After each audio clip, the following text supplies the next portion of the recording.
የሰገው ወንዝ ባለፈው በጣም ቀንሶ ነበር የቀረሱት። አሁን ደግሞ ውሃው ዝናብ ስለዘነበ እንግዲያውስ ምን እንደሚመስል ላሳያችሁ። ይሄን አክል ጎርፍ የሚመስል ውሃ ይዞ መጥተዋል። ይሄ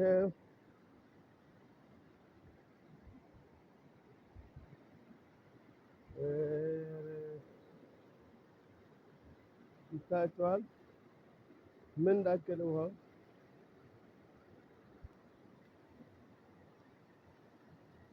ከላይ ከዛ ከዳገቱ ላይ ነው የሚፈሰው። ዳገቱ ነው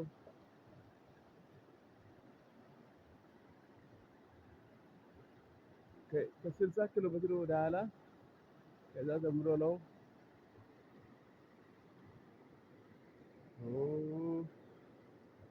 ለሁላችሁ ትልቅ ዛፍ ጥሎ እዚህ ጋር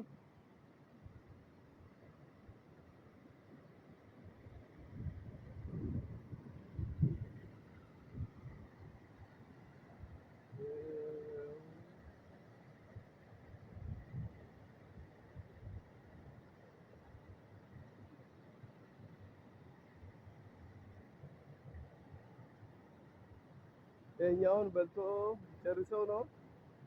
ይሄ ዋርካ ራሱ ለወርቅ ጫፍ ላይ ነው ያለው። ያው ትልቅ ዋርካ እንዲህ ታይቶ የማይጠገብ ትልቅ ዋርካ ይኸው ጨርሶታል። ከስር ቦርብሮ ማለት ነው ይጨርሰዋል። እና ከዚህ ወደ ታች ወደ ጫሞ ሐይቅ ድረስ ቢያንስ 10 ኪሎ ሜትር ርቀት ይሆናል። ያን ተጉዞ ጫሞ ሐይቅ ነው የሚገባው ይሄ ውሃ። ይሄ ማለት በጣም ትልቅ ነው ማለት አይደለም። ውሃው አሁንም በጣም ትንሽ ነው፣ ገና ይሞላል።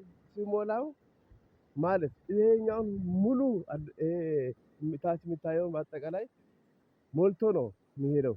ይሄ የሚታየውን የወንዙን ስፋት በአጠቃላይ ሞልቶ ከፍ ብሎ ምንም ማንም መሻገር አይችልም። ያኔ ከወንዙ ወዲያ ያለው እና ከወንዙ ወዲያ ያለው ይቋርጣል ግንኙነቱ ህዝቡ አጠቃላይ።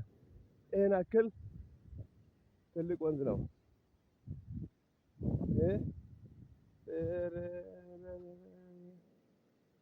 ሲሆን ያኛውን ትምህርት ቤት ሊያነሳው ነው። እንግዳውስ ወንዙ የሚወጣበት ዳገት ላይ ታያላችሁ። ከዚህ ወደ ላይ 60 ኪሎ ሜትር ያክል ርቀት ላይ ነው የሚወጣው። ከዚህ ወደ ታች ደግሞ ወደ 10 ኪሎ ሜትር ይወርዳል። በአጠቃላይ ወደ 7 ኪሎ ሜትር ይጓዛል። ከዚህ አይበልጥም በግምት ርዝማኔው። ነገር ግን ሲሞላ በስመ አብ ይሄ በዚህ ማንም መሻገር አይችልም። ጠቅላላ ሰው መተላለፍ መገናኘት ይቆማል።